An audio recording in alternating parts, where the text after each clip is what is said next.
Hello नमस्कार दोस्तों, मैं सूर्यप्रकाश गौड़ अपने चैनल कॉमर्स बाय स्पीकर में आपका स्वागत करता हूं।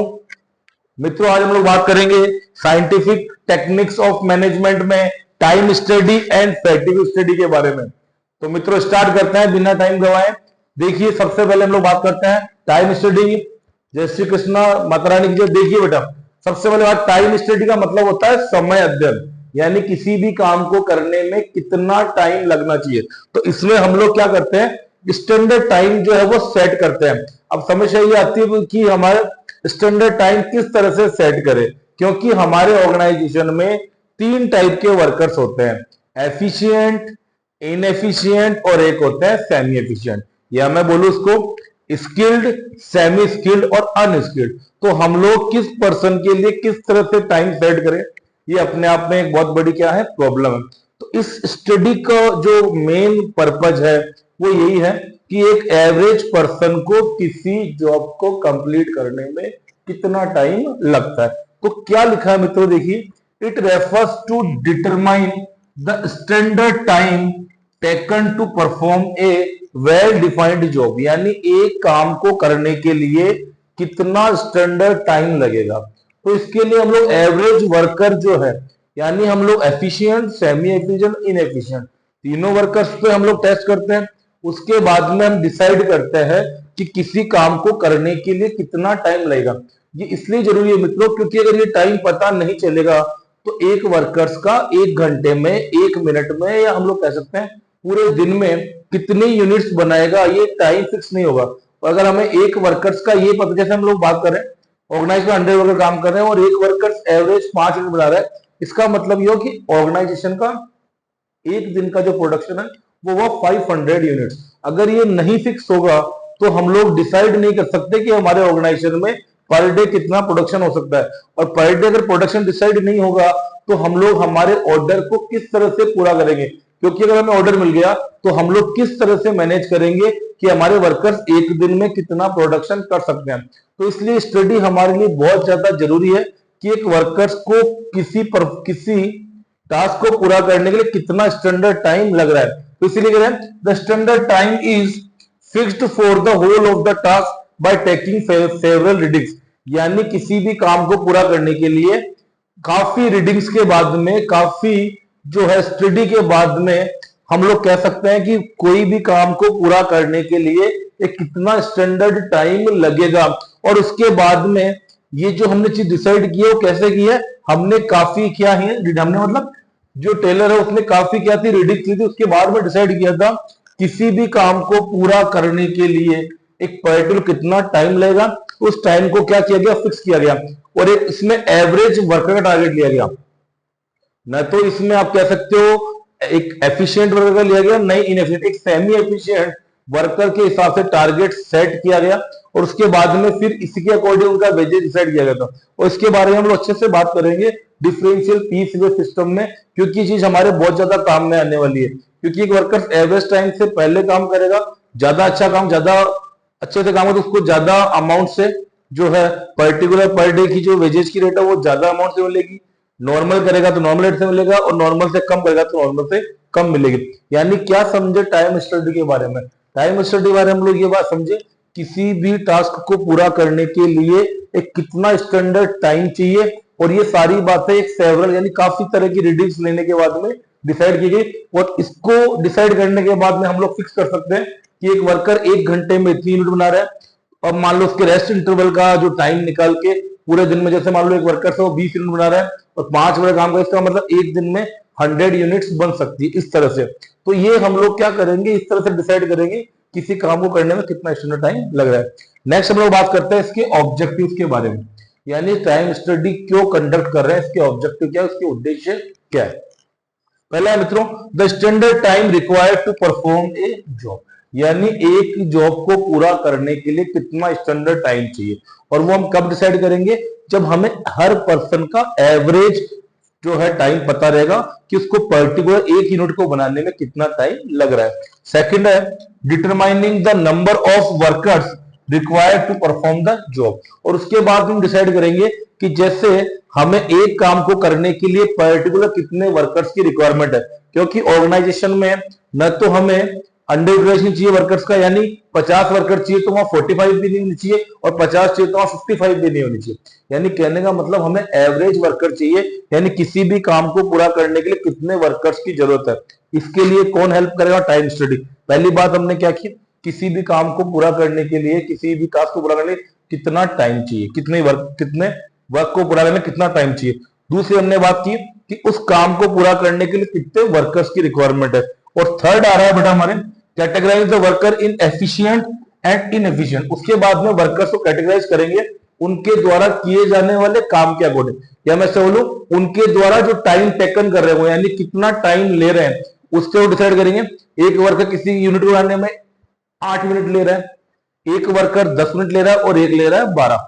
तो हम लोग कह सकते हैं 8 वाला इनएफिशिएंट, 10 वाला सेमी एफिशिएंट, और 12 वाला जो है वो क्या हो गया हमारा? इनएफिशिएंट। यानी कहने का मतलब हम लोग कह सकते हैं, सॉरी मैं बताता हूं आपको, सबसे पहले 12 मिनट जो ले रहा है वो इनएफिशिएंट, और 10 ले रहा है वो कौन सा हो गया? सेमी एफिशिएंट, और 8 जो बना जो कहने का मतलब मिनट ले रहा है वो कौन सा कैटेगरी हो गया हमारा? एफिशिएंट कैटेगरी में।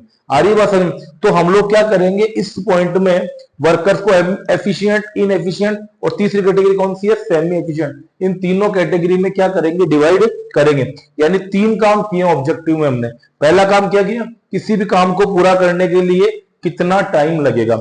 दूसरी चीज क्या है कि उस काम को पूरा करने के लिए कितने वर्कर्स की रिक्वायरमेंट है। और तीसरे में जिस तरह से उन्होंने टाइम लिया है, फिर एग्जांपल दिया 12 मिनट लेने वाला, आप कौन किस कैटेगरी में आ जाएगा? 1 यूनिट बनाने 12 मिनट लेते, जरूरत से ज्यादा टाइम ले रहा है, इनएफिशिएंट। एक है 10 मिनट, वो हो जाएगा सेमी एफिशिएंट, और एक ले रहा है केवल 8 मिनट, कौन सी कैटेगरी आ गया? एफिशिएंट कैटेगरी में। यानी कुशल, अर्धकुशल और अकुशल को आप लोग बोल सकते हो स्किल्ड, सेमी स्किल्ड और अनस्किल्ड। तो कहने मतलब थर्ड पॉइंट जो हमारा हो गया, वर्कर्स की 3 कैटेगरी डिवाइड हुई, एफिशिएंट, इनएफिशिएंट और सेमी एफिशिएंट। तो क्लियर तीनों पॉइंट। फर्स्ट वाले में काम करने में कितना टाइम ले रहे हैं, दूसरे वाले में वर्कर्स कितने चाहिए उस काम को बनाने, और थर्ड में तीनों में हम लोग क्या करेंगे? डिवाइड करेंगे उनके द्वारा ले जाने वाले टाइम के अकॉर्डिंग। क्लियर? ये था मित्रों आपके टाइम स्टडी। नेक्स्ट बात करते हैं फैटिग स्टडी। फैटिग स्टडी का मतलब होता है थकान अध्ययन। नाम से क्लियर है कि इसमें स्टडी करेंगे कि वर्कर्स जब टास्क करते हैं और कंटिन्यूअसली किसी वो टास्क को बार बार में करते हैं तो उनकी एनर्जी क्या होती है? डाउन होती है। तो उनकी एनर्जी रीगेन करने सबसे का तरीका क्या होता है? उनको टाइमली क्या दे हम लोग? रेस्ट इंटरवल दे, यानी टाइमली हम लोग क्या करें? गैप प्रोवाइड करें। तो टेलर ने बाकायदा इसके लिए स्टडी की कि एक वर्कर्स को कितने टाइम बाद में जो है रेस्ट इंटरवल मिलना चाहिए, और इसमें ऐसे वर्कर्स जो फिजिकल वर्क कर रहे हैं उनके लिए रेस्ट इंटरवल थोड़ा मेंटल वर्क वाले से क्या होना चाहिए? ज्यादा होना चाहिए, क्योंकि फिजिकल जो वर्क होता है उसमें फैटिग यानी टायर्डनेस है, जो थकान जो है वो जरूरत से क्या होती है? ज्यादा होती है as compare to mental labour. तो टेलर ने स्टडी की फिजिकल लेबर के लिए, मेंटल लेबर की। तो टेलर ने जो स्टडी की, सबसे पहली बात भाई कि it refer determine the amount and frequency of rest interval, यानी रेस्ट इंटरवल कितनी बार होने चाहिए, किस ड्यूरेशन में होने चाहिए, किस अमाउंट का मतलब यहाँ मात्रा से, यानी किस मात्रा का मतलब यहाँ पे कहते हैं कितनी बार होना चाहिए, वो तो आ गया फ्रीक्वेंसी। और अमाउंट का मतलब है यहाँ पे ड्यूरेशन, यानी कौन सी ड्यूरेशन में होना चाहिए, कितने टाइम पीरियड के लिए होने चाहिए। और टेलर ने इस स्टडी को जब बनाया तो उसमें सबसे पहले देखा कि अगर एक वर्कर 3 शिफ्ट में काम कर रहा है और 6 आवर की शिफ्ट है, तो मान लो उसको फर्स्ट शिफ्ट और सेकंड शिफ्ट का ब्रेक देके फर्स्ट और थर्ड शिफ्ट में, या फिर कोई वर्कर सेकंड में तो सेकंड और फोर्थ, यानी बीच में उसको क्या देना है? गैप देना है किसी भी काम को करते समय। इसीलिए टेलर की स्टडी बहुत ज्यादा काम आई वर्कर्स के, क्योंकि इस स्टडी के थ्रू वर्कर्स की वर्किंग कैपेसिटी जो है काफी इंक्रीज हुई, क्योंकि 2 घंटे 3 घंटे या 1 घंटे या 1.5 घंटे बाद में वर्कर्स की एफिशिएंसी क्या होती है? कम होती है। उसको शॉर्ट जो है वो क्या दे? ब्रेक दे। तो देखिए सबसे पहला काम उसने किया, और स्टडी सबसे पहली बात आई the frequency of rest interval. Frequency का मतलब होता है रेस्ट इंटरवल कितनी बार दिए जाने। फ्रीक्वेंसी का मतलब क्या है? रेस्ट इंटरवल कितनी बार दिए जाने। सेकंड है the duration of rest interval. जब रेस्ट इंटरवल दे रहे हैं तो कितने ड्यूरेशन, कितनी अवधि के लिए दे रहे हैं। एक तो होता है शॉर्ट ब्रेक जो होता है 5 मिनट या 10 मिनट का, लास्ट 5 से 10 मिनट का, और एक होता है जिसमें लंच ब्रेक करते हैं, वो खाना वगैरह खाते हैं, भोजन वगैरह के लिए करते हैं, तो वो हो सकता है आधे घंटे के लिए, 40 मिनट के लिए। तो आपको सबसे पहले ये देखना है कि आप जो उनको ब्रेक दे रहे हो तो 2 घंटे बाद में उनको 5 से 10 मिनट का उनको ब्रेक देते हो, यानी शॉर्ट ब्रेक दे सकते हो। और उसके बाद में जब वो 3 से 4 घंटे उनको वर्क करते हो तो आप उनको खाने के लिए लंच का टाइम देते हो, वो 30 से 40 मिनट देते हो। अलग अलग जॉब में मेंटल जो लेबर उसमें अलग रेस्ट इंटरवल होते हैं, फिजिकल में अलग होता है, फिजिकल में 1 घंटे का भी जो है उनको विश्राम दो, तो वो ड्यूरेशन कहलाएगा अवधि। और थर्ड है the number of rest interval, इसका मतलब होता है कितने दे रहे हो आप, 3 ब्रेक दे रहे हो उनको, 2 ब्रेक दे रहे हो या 4 ब्रेक दे रहे हो। वो वर्किंग आवर्स की अगर कोई मान 10 घंटे वर्क कर रहा है तो उसको फिर 3 से 4 आपको वर्किंग देने, कुछ 6 घंटे है तो आप 2 से 3 वर्क जो है उसको रेस्ट इंटरवल प्रोवाइड कर सकते हो। तो 3 बातें होगी, एक तो रेस्ट इंटरवल कितनी बार दिया जाना है, दूसरा क्या रेस्ट इंटरवल की जो ड्यूरेशन अवधि है वो कितनी होगी, 5 मिनट 10 मिनट मैंने कहा शॉर्ट ब्रेक, और खाना खा ले तो 30 से 40 मिनट, और नंबर ऑफ रेस्ट यानी कितने दे रहे हो आप, 2 दे रहे हो, 3 दे रहे हो या 4 दे रहे हो। तो ये था हमारे फेड्यूशन। फेड्यूशन में ट्रेनर ने कोशिश की कि एक वर्कर जब कंटिन्यूअसली वर्क करे और जब उसकी एनर्जी लूज हो जाए, क्या होता है कि जब कंटिन्यू वर्क करते हैं तो आधे घंटे 1 घंटे तक तो हमारी एनर्जी बढ़ती है, 1 से 1.5 घंटे 2 घंटे तक हमारी अच्छी एनर्जी होती है, और उसके बाद में जैसे कंटिन्यूअसली वर्क करते हैं हमारी एनर्जी क्या हो जाती है, कम। और जैसे ही एनर्जी कम होती है हमें किसकी रिक्वायरमेंट होती है, रेस्ट इंटरवल। ट्रेलर ने कहा कि जैसे उनकी एनर्जी कम हो आप उनको रेस्ट इंटरवल प्रोवाइड कीजिए, और रेस्ट जैसे ही उनको मिलेगा उसके बाद 10 से 15 मिनट बाद वापस से रीगेन होके अपनी फुल एनर्जी के साथ में, फुल प्रोडक्टिविटी के साथ में वर्क करेंगे। तो इससे उनकी एफिशिएंसी जो कम हुई थी वो डेफिनेटली क्या होती है, बेटर होती है। इसलिए टेलर ने इस स्टडी को कंप्लीट किया। तो ये थी हमारी फैटिग स्टडी और टाइम स्टडी।